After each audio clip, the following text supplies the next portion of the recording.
Más que una discusión sobre las imágenes de indígenas en contexto colonial, nos propondremos exponer lo que se podría llamar un devenir imagen de los indígenas. Para ello nos referiremos a ciertas conceptualizaciones de la imagen basadas en una lectura del clásico de Alois Riegel, del culto moderno a los monumentos, de 1903. Del culto moderno a los monumentos, de 1903. Como marco para comprender el estatus tanto imaginario como jurídico-político de los pueblos y sujetos indígenas en los últimos 100 años.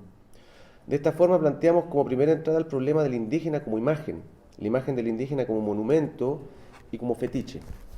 Para empezar, presentaremos en forma esquemática una evolución histórica del estatus de los pueblos indígenas en el plano internacional en tres momentos. Primero, el momento anterior al siglo XIX, caracterizado por la instalación de los pueblos indígenas en cierto nivel de horizontalidad política respecto a los estados europeos y americanos, pero sobre todo europeos en realidad, por la que eran considerados como enemigos o potenciales aliados con los que se guerreaba o pactaba. A esta lógica corresponde el voluminoso corpus de cartas y tratados que estos pueblos o sus autoridades enarbolarán en sus demandas posteriores. Un segundo momento correlativo al despliegue de los imperios coloniales del siglo XIX y sus versiones republicanas en América, por las que he dicho en pocas palabras los pueblos indígenas, que no asumieran las soberanías estatales nacionales y su monopolio de la violencia, pasaron de ser enemigos a ser criminales. Este momento coincide con lo que en términos de Alois Riegel sería un devenir monumental de los indígenas, un devenir monumento, definidos por un valor histórico. Esto es el valor que desde una perspectiva historiográfica y museográfica, muy de ese siglo XIX, se le asignaba al más mínimo objeto, en tanto singularidad irreemplazable en el marco de una cadena evolutiva universal. En este contexto, el indígena mismo pasó a funcionar como fósil o vestigio museográfico o arqueológico, y por lo tanto como cadáver viviente, expresión de un tiempo y una raza condenada a la extinción. Con la llegada del siglo XX, Riegel identifica el surgimiento de otra forma de valoración del monumento. Habla del valor de antigüedad, valor ya no objetivo, sino que puramente subjetivo, anclado en la mera percepción de antigüedad del objeto o la ruina, es decir, en la melancólica percepción de la ruina como expresión de la general desaparición de lo singular en lo general. Esta forma de valoración es correlativa al surgimiento del individuo moderno, como sujeto autónomo y elevado por sobre las ruinas de la comunidad o la tradición. Aquí notamos que el surgimiento de este sujeto moderno coincidía con el surgimiento de otra subjetividad, la de la ruina misma, es decir, del sujeto indígena, devenido categoría genérica, como sujeto de demandas políticas a nivel internacional. Esto explica también el que este sujeto indígena así constituido haya funcionado como un receptáculo de todas las proyecciones valóricas de una modernidad nostálgica del mundo en ruinas respecto del cual se constituye. De ahí la aparición del indígena ecológico, el indígena solidario, comunitario, el indígena unánime y sobre todo el indígena espiritual. El otro punto importante es que desde la subjetividad del valor de antigüedad, lo valorado no tiene tanto que ver con los atributos particulares de lo que se arruina, de la cultura indígena particular en este caso, como con su mero desvanecimiento temporal, o en términos más actuales, con su mera vulnerabilidad. De esta forma, lo que desde fines de la Segunda Guerra Mundial va a surgir como objeto de preocupación y salvaguarda, será cierto patrimonio cultural global, pero que más allá de los listados de objetos o prácticas concretas, se sostiene en definitiva sobre la categoría abstracta de una diferencia vuelta a valor en sí. Así se hablará, en paralelo al concepto de biodiversidad, de la diversidad cultural como patrimonio cuantificable y definido por su vulnerabilidad. Antes de entrar al problema de las imágenes que esta situación del indígena implica, echaremos mano a la figura teórica del fetiche como otra forma de caracterizar el estatus actual de lo indígena.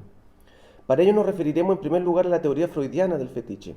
Según este autor, el fetichismo es producto de un trauma de infancia por el cual el fetichista descubre la ausencia del pene en la madre y ante la angustia de la castración genera una fijación perversa en el último objeto o parte del cuerpo que vio antes de constatar esta ausencia. El objeto fetiche se transforma así en una suerte de monumento de aquello que busca denegar, la ausencia del pene de la madre. Y este monumento lo dice Freud, ¿no? Freud tipifica este fenómeno bajo la noción de Verleugnung, que se traduce como desmentido, denegación, ¿no? Fenómeno que tiene la cualidad notable de producir una fractura del yo, por la cual el individuo, sin dejar de saber que el pene no existe, hace como si existiera gracias al fetiche que sostiene su creencia. De esta forma, el fetiche constituye también un objeto ambivalente en la medida en que en su presencia tangible encarna y materializa una ausencia. Y esta noción negativa del fetiche nos encamina a una primera conceptualización de la imagen. Conceptualización que Hans Belting aplica a la imagen mortuoria. Aquí lo cito. Una imagen encuentra su verdadero sentido en representar algo que está ausente, por lo que solo puede estar ahí en la imagen. Hace que aparezca algo que no está en la imagen, sino que únicamente puede aparecer en la imagen. Cierro la cita.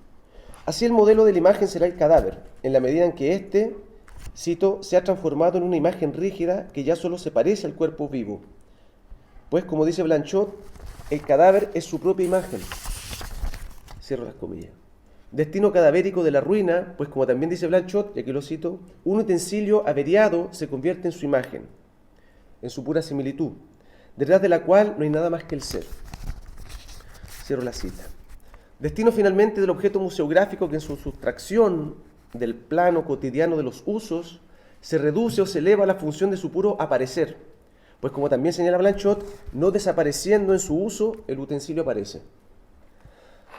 Cierro comillas. De esta forma podemos hablar de un destino museográfico de lo indígena, que en sus derivas monumentales, tanto como monumentos con valor de historicidad, como con valor de antigüedad, transforma cada rasgo, objeto, práctica o al sujeto mismo en espécimen o en expresión de una totalidad inacible, la cultura, entendida como totalidad orgánica, pero irremediablemente invisible en su completitud, como el falo de la madre, ¿no? Y no es otra la operación museográfica por la que los objetos dispuestos en el museo etnológico funcionan como los soportes de una representación genérica de las culturas que se supone materializan. O sea, el cacharrito del museo que dice cultura mapuche, cultura atacameña, ¿no? Y en esto el museo nos reenvía a aquella otra gran teoría del fetiche, la de Marx, pues en cierta forma el fetiche de la mercancía también se acerca del indígena como fetiche, o más específicamente de la cultura indígena como fetiche. Esto pues, la exigencia de totalidad orgánica que subyace al fetichismo culturalista y su fijación en los rasgos fragmentarios que se supone manifiestan esta cultura, implica también una deshistorización de las condiciones de producción y enunciación de estos rasgos de indigenidad. Esto aparece claramente en el Museo Etnológico, pues como bien lo denunció en su momento James Clifford, en este museo los objetos étnicos operan como los soportes de una narración, en la que parecieran relacionarse entre ellos, ocultando las relaciones sociales y las condiciones históricas y políticas de apropiación que determinaron la construcción de esa colección. Se explica lo anterior en la formación misma de la disciplina antropológica y la crítica a los paradigmas evolucionistas y difusionistas que llevaron a Franz Boas a plantear la idea de un particularismo histórico en el que paradójicamente, ante la evidencia de una falta de documentos y otros monumentos históricos, la historicidad de estos rasgos culturales terminó obliterada por el énfasis en su sistematicidad sincrónica. En cierta forma es como si al fetiche acumulativo y diacrónico de la evolución, al que le correspondía el valor histórico de los monumentos según Riegel, el relativismo cultural en la versión humanista levi-straussiana, que en cierta forma es el de la UNESCO, le superpusiera el fetiche acumulativo y sincrónico de la humanidad como sujeto trascendental de la diversidad cultural. Ya quiero mostrar un esquema particularmente estúpido que dice, pero que para que se entienda la cosa, es que no se entiende, ¿no? Así el concepto humanista de la cultura, es decir, la cultura como indicador de ilustración y capital acumulable de civilización, en su sentido más etnocéntrico, es decir, como la cultura como ser culto y leer el arte y letras, ¿no? Se le superponía aparentemente el concepto antropológico de la cultura como un todo complejo y singular, la definición de Taylor de 1870. El problema es que esta transformación no superó la asimetría moderna entre sociedades con cultura, en el sentido antropológico, es decir, con culturas totales y holísticas, en la que todas las esferas de la vida social están conectadas, y la sociedad occidental como cultura compleja, es decir, diferenciada en esferas autónomas y productoras de acontecimientos, de forma tal que las diversas culturas antropológicas se convirtieron en un patrimonio más de la cultura humanista y con mayúscula, del arte y letra, ¿no? Pero puesto que por un lado, y esto por influencia de la emergencia del valor de antigüedad, de Riegel, el valor de las culturas antropológicas se basó en el valor cuantitativo de su diversidad, más que en el valor específico de sus rasgos singulares, y que por otro lado, estas culturas, en tanto herederas de la función diferencial de la raza, fueron definidas por el carácter inconmensurable de sus diferencias en tanto totalidades orgánicas. Su transformación en una categoría genérica, culturas indígenas, autóctonas, tribales o tribales a nivel mundial, y patrimonializable, implicó la generación de un espacio homogéneo que permitiera su común valoración. Este espacio es la humanidad, con mayúscula, sucesor analógico del tiempo homogéneo que sostenía el principio evolutivo que determinaba al anterior valor de historicidad. De esta forma, la idea del indígena monumento, fetiche o imagen remitirá a esta obliteración de su densidad histórica y política, es decir, singular y heterogénea, en función de estas dos lógicas del valor planteadas por Riegel, de historicidad o de antigüedad, y el postulado tanto de un tiempo como de un espacio homogéneo y universal.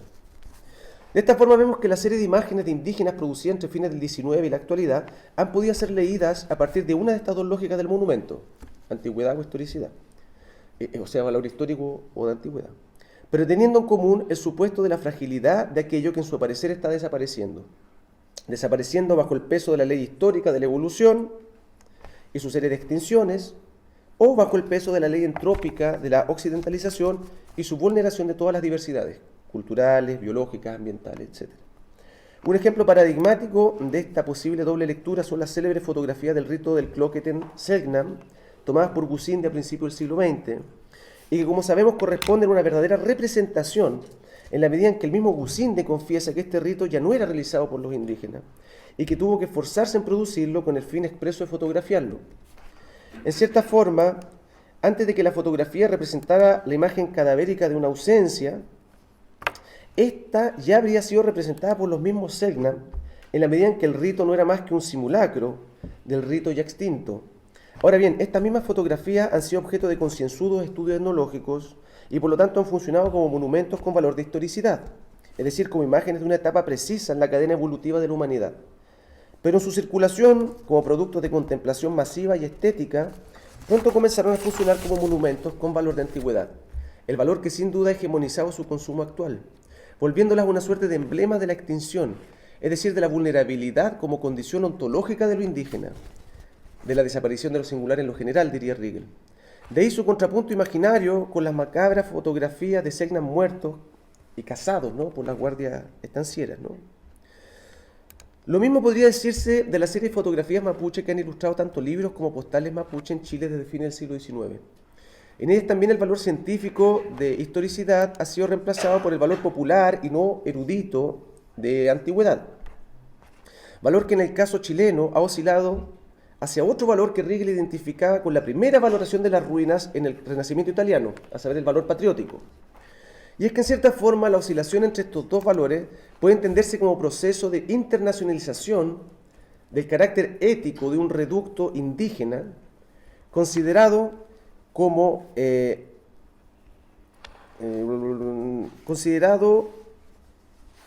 en primera instancia como patrimonio nacional y luego como patrimonio de la humanidad. Con esto nos referimos a cierto proceso por el cual la relación chilena con lo que hemos llamado un reducto araucano, como núcleo patrimonial de una identidad chilena y espacio de proyección de valores éticos nacionales, el patriotismo, el respeto del medio ambiente, la solidaridad comunitaria, la espiritualidad, etc., tuvo desde la segunda mitad del siglo XX un correlato a nivel internacional con la ya comentada emergencia de los pueblos indígenas o pueblos autóctonos como una entidad patrimonial análoga, pero a nivel internacional.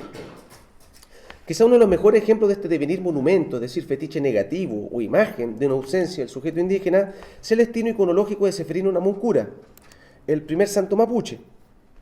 Como lo hemos visto en otros trabajos, destaca en su imagen, y a diferencia de la dimensión afirmativa del monumento mapuche en Chile como fundamento presoberano de la soberanía mestiza del Estado chileno, el que al momento de su beatificación, en 2007, se destacara sobre todo la idea de una reconciliación entre dos razas, vinculadas por una guerra y por un proceso de exterminio. En este sentido, Seferino, más que el reducto patriótico de una identidad nacional, parece haber funcionado como el reducto biopolítico de una mínima vida, de aquel resto de vida que sobrevive al paso de la violencia soberana del Estado argentino, en el proceso, ¿no es cierto?, de conquista del desierto, como lo llaman allá. Monumento de la pura vulnerabilidad que nos reenvía a la idea de la imagen cadavérica como imagen de una ausencia. En este marco se puede leer la transformación de la fotografía del Seferino histórico con traje y corbata al estatus de estampa devocional cargada de marcas de etnicidad. Todo ocurre como si el valor de antigüedad de Seferino, monumento, pasara por disfrazarlo de mapuche. Y aquí, bueno, tengo tiempo para tallar y tampoco cacho mucho, pero es interesante ver, de pocos trabajos, no sé si tú conoces más, pero sobre la evolución de la imagen de Seferino desde la imagen. Yo leí un texto de Andrea Nicoletti, creo, que plantea, ¿no?, que se fija en esta evolución, ¿no?, del Seferino histórico, ¿no es cierto? Ahí está cuando, bueno, la segunda foto es cuando se iba embarcando ya a Roma. La primera está con el Cagliero, creo que se llama, ¿no? El Monseñor Cagliero. Y la última, al fondo, es cuando ya está tuberculoso, poco antes de morir en Roma, ¿no? Pero de todo este ceferino histórico con terno y corbata, ¿no? Hubo toda una evolución, ¿no? Al ceferino, hasta el ceferino etnicizado, ¿no? Que hegemoniza la imagen del ceferino ahora, ¿no? Pareciera ser, según lo que dice Nicoletti, que esta imagen de la estampita vendría de acá, que es de una historieta de 1950 y tanto, ¿no? Que Nicoletti lee más bien Nicoletti pone más el acento como en un proceso de blanqueamiento y de criollización gauchesca del ceferino histórico. Pero lo interesante es que a partir de los 60 lo que aparece más claramente es esta dimensión étnica, ¿no? de ceferino Namuncura. Bueno, ahora vamos a pasar a otro tema, que así veremos cómo en su devenir monumento con valor de antigüedad, es decir, en su devenir imagen, el indígena aparece como disfrazado de indígena y recortándose a la manera del objeto expuesto en el espacio homogéneo del museo sobre el fondo homogéneo de una modernidad. Marx se encontraba en Londres cuando fue inaugurada la primera exposición universal en 1851 en el famoso Crystal Palace. Esta será la primera de una serie de exposiciones que se extenderá hasta comienzos del siglo XX. Walter Benjamin las calificará de lugares de peregrinaje del fetiche mercancía, y Agamben verá en la elevación que éstas instauran de la mercancía al nivel de objeto de contemplación análogo a la obra de arte, el comienzo del eclipse del valor de uso por el valor de cambio. En estas ferias, la mercancía se expuesta para no gozarla más que por la vista, dice Agamben. Hay que recordar que las tristemente célebres exposiciones de indígenas en Europa, actualmente denunciadas como zoológicos humanos, de los que también hablaban antes, se realizaron muchas veces en el marco de estas exposiciones universales. De hecho, la de arriba es una postal del Crystal Palace, ¿no? Y en cierta forma podemos especular sobre el hecho de que mientras estos mismos indígenas ingresaban en los museos como objetos, instrumentos o cadáveres, monumentos de valor histórico, su participación espectacular, en el sentido más situacionista del término, en estas exposiciones, pareciera haber prefigurado otro tipo de valoración, una que quizás prefiguraba su actual valoración como ejemplares de una cuantificable diversidad cultural. Pues mientras las mercancías perdían toda su singularidad, siempre concreta e histórica de su valor de uso, y se distanciaban en la inaccesible virtualidad del bien de cambio, los indígenas expuestos también se sustraían a la posibilidad de una inscripción social concreta, vueltos imágenes socialmente inasibles de la simple evidencia de su exótica diferencia, desprovistos del rendimiento erudito, historiográfico o etnológico, de su inscripción museográfica, en la cruda y circense exposición de su mera diferencia. Ya estaban refiriendo al valor abstracto y subjetivo de una pura diversidad del humano, que en cierta forma respondía a un valor de exotismo análogo al valor de antigüedad de Riegel. Ahora bien, como lo planteábamos más arriba, la emergencia de los indígenas como monumentos con valor de antigüedad implicaba el surgimiento de una forma de subjetividad política y de unas demandas enunciadas desde ese lugar. Vimos que éstas se relacionan con la configuración de los pueblos indígenas en sujetos de derecho a nivel internacional, en un proceso que si bien se materializó en instrumentos jurídicos recién a fines del siglo XX, como el Convenio 169, la Declaración de Naciones Unidas de Pueblos Indígenas, el 2007 creo, corresponde a una evolución del derecho internacional tras el fin de la Segunda Guerra Mundial, y que se vincula con la Declaración de los Derechos Humanos, el 48.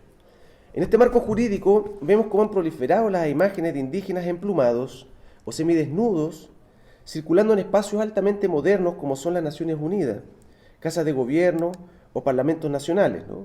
El primero era un taíno, no me acuerdo cómo se llama, Mario Yuruna, que es el primer diputado indígena brasilero, ¿no?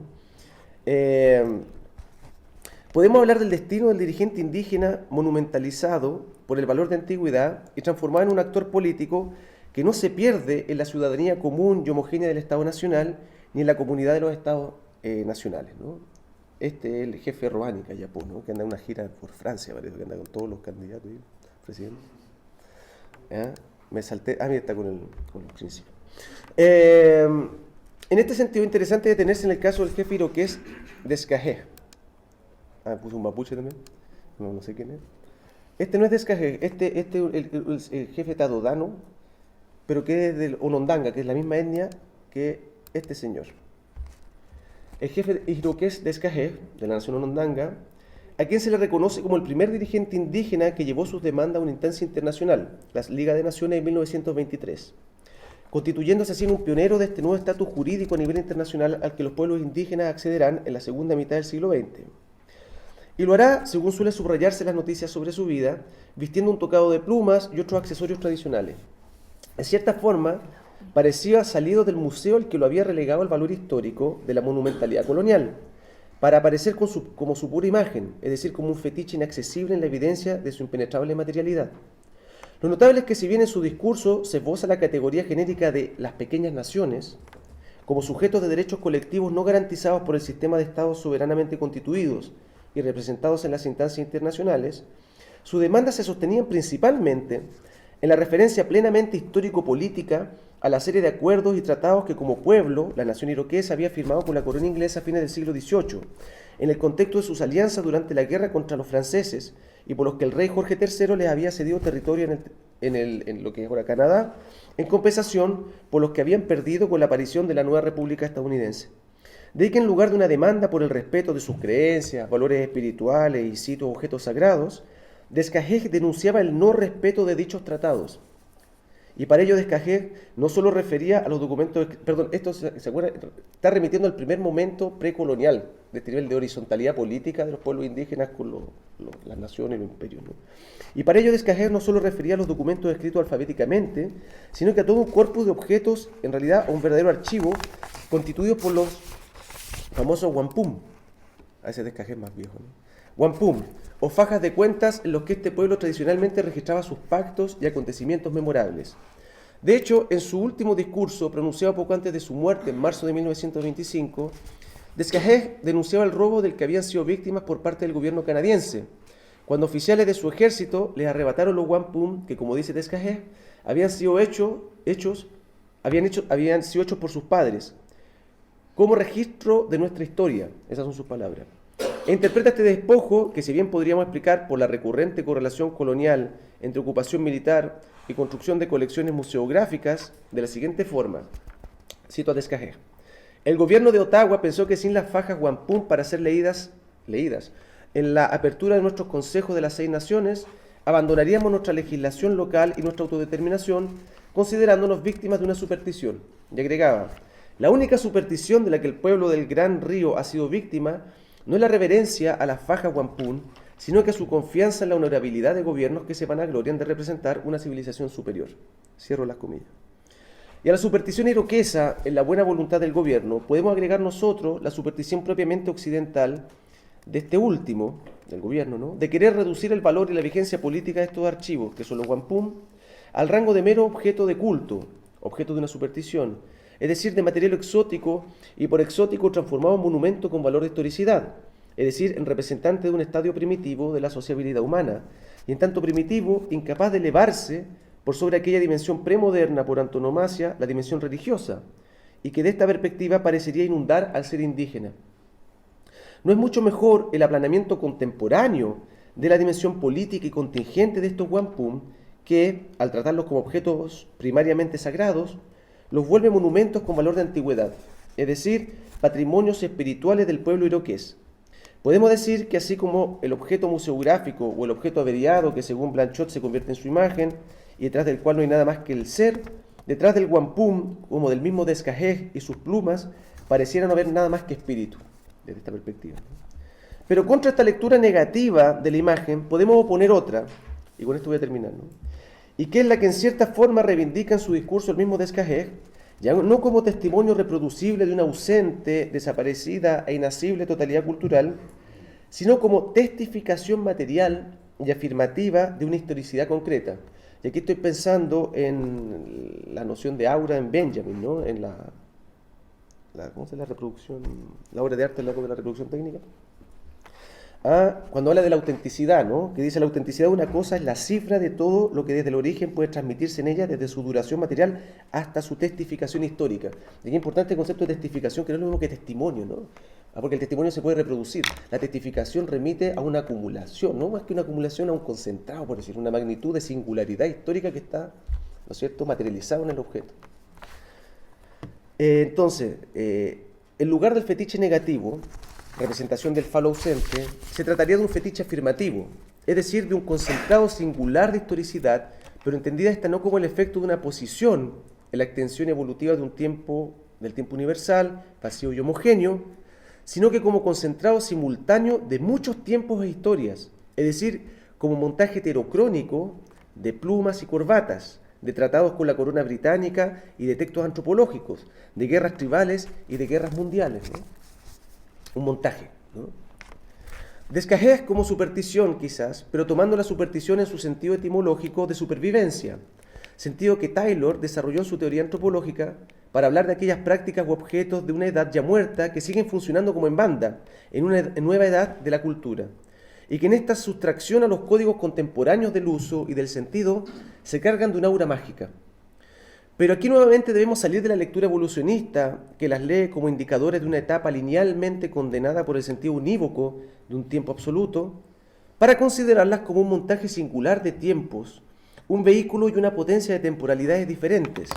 Así leída, la superstición nos reenvía aquellas fotos de Lonco y dirigentes indígenas que posaban en los mismos años en que Descajés entablaba sus demandas en la Sociedad de Naciones, pero vestidos con lo más impecable terno y corbata. Aquí tenemos a Manuel Manquilef, ¿no? O está la Sociedad Caupolicán, está bien fea la foto, pero... la saqué. Vergonzoso. Vergonzoso, sí, por eso. La habría hecho un puesto más chiquitita. Está la Corporación Araucana, ¿no? Está la Sociedad Caupolicán también, ¿no? Ahí está más bonita, está la de la Federación Araucana de Manuel Augusto Manguilef, también otra de la Federación Araucana, de los años 20. Podemos reconocer, en estas imágenes podemos reconocer otra tradición iconográfica de la representación fotográfica de los indígenas, en los que en lugar de representaciones exóticas de una autenticidad cultural, aparece más bien la potente imagen de una vigencia histórica y política, en ocasiones enmarcada en la violencia explícita de un contexto de guerra. Esto sobre todo en el caso argentino, ¿no? Que he visto como en el contexto de la conquista del desierto, o sea, de la conquista de la Patagonia, por el ejército argentino, está este corpus, ¿no?, de imagen que es bastante, ¿no? Estas son seguramente estos como campos de concentración que han llamado estos sitios de Martín García, probablemente, en el Tigre, ¿no? Cuarteles del Tigre. Claro. Esto es en la campaña, ¿no? Esto está en el libro de Julio, no me acuerdo. Sí. Exactamente. Esta dimensión histórica, ¿no? En este sentido podemos vincular los retratos de caciques mapuche con terno y corbata, aquí como Bernardo Namuncura, ¿no? O este de Ambrosio Payalef, y no me acuerdo cómo se llama el de la derecha, Millanao. Podemos vincular estos retratos de caciques mapuche con terno y corbata, los primeros años que siguieron a la conquista militar de sus territorios, con aquellas que los retrataban en la época de su independencia territorial, vestidos con uniformes militares, ¿no? Ahí tenemos a Catriel, y el de la derecha es Coliqueo, ¿no? El de la derecha es Coliqueo, sí. En ambos casos, y contra la razón culturalista, es decir, contra su monumentalización por valor de historicidad o de antigüedad, que ven estos trajes unas pruebas de aculturación y falta de autenticidad, podemos ver más bien el gesto afirmativo de la vigencia de otra temporalidad, este es Manuel Namuncura, el papá de Seferino, ¿no?, de otra temporalidad y de otro espacio, de una temporalidad que resiste tanto a aquella temporalidad unívoca que intenta imponerle el Estado y su soberanía nacional, como el espacio homogéneo de una humanidad con mayúscula, vuelta como un denominador de una diversidad cultural internacionalmente patrimonializable. Es el tiempo y el espacio de los aliados, y por lo tanto el tiempo y el espacio de los enemigos, vinculados por la legitimidad que les da la guerra y la diferencia que los comunica sin disolver su heterogeneidad. Y eso sería...